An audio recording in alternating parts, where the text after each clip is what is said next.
Hello students. तो हम लोगों ने पिछले लेक्चर में एडिशन और सब्ट्रैक्शन ऑफ सिग्निफिकेंट फिगर्स के बारे में देखा था। आज के इस लेक्चर में हम लोग मल्टीप्लिकेशन और डिवीजन ऑफ सिग्निफिकेंट फिगर्स देखेंगे। तो चलिए स्टार्ट करते हैं आज का lecture. Welcome to my channel NG classes. तो आखिर डिवीजन या फिर मल्टीप्लिकेशन का क्या रूल है सिग्निफिकेंट फिगर्स का?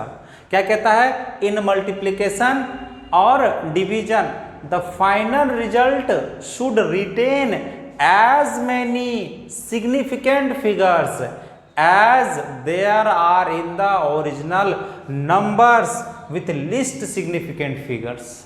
कहने का मतलब ये हुआ कि यदि दो हम लोग सिग्निफिकेंट फिगर्स को मल्टीप्लाई करते हैं, दो अलग अलग सिग्निफिकेंट फिगर्स को मल्टीप्लाई करते हैं या फिर डिवीजन करते हैं, तो होता क्या है कि जो फाइनल रिजल्ट में उतना ही सिग्निफिकेंट फिगर्स होंगे जितना दो सिग्निफिकेंट फिगर्स को ऐड कर रहे हैं उसमें से जिसमें सबसे कम सिग्निफिकेंट फिगर्स हैं उतना ही सिग्निफिकेंट फिगर्स कितने होना चाहिए फाइनल रिजल्ट में।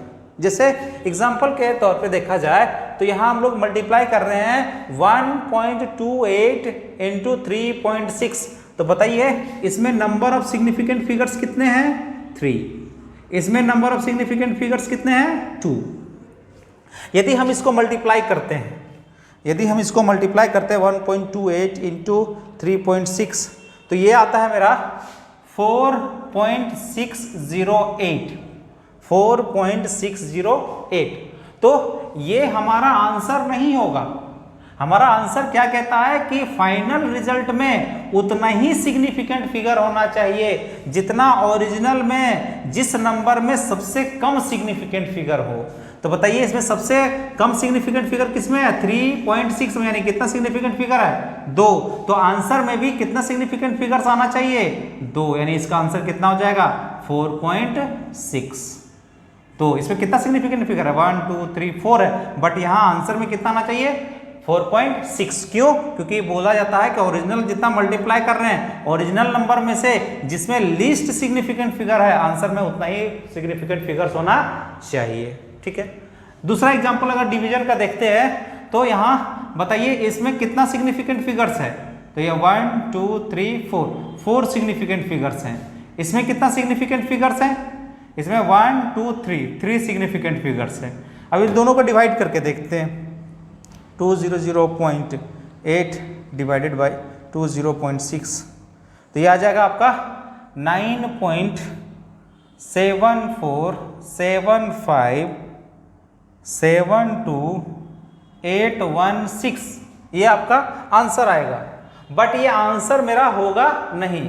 आंसर में हमको क्या करना है? या तो मल्टीप्लिकेशन या डिवीजन में रूल क्या कहता है कि आंसर में उतना ही सिग्निफिकेंट फिगर्स होने चाहिए जितना ओरिजिनल में देखेंगे कि सबसे कम सिग्निफिकेंट फिगर्स किसमें है।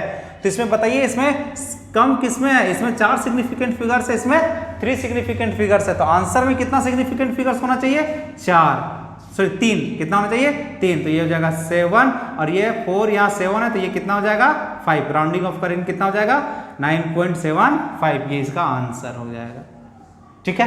तो आपको समझ में आ रहा होगा कि किस तरह से हम लोग सिग्निफिकेंट फिगर्स को मल्टीप्लाई या डिवाइड करते हैं। सिंपल सा है कि आंसर में उतना ही नंबर ऑफ सिग्निफिकेंट फिगर्स होंगे जितना ओरिजिनल में देखेंगे कि सबसे कम सिग्निफिकेंट फिगर्स किस में है।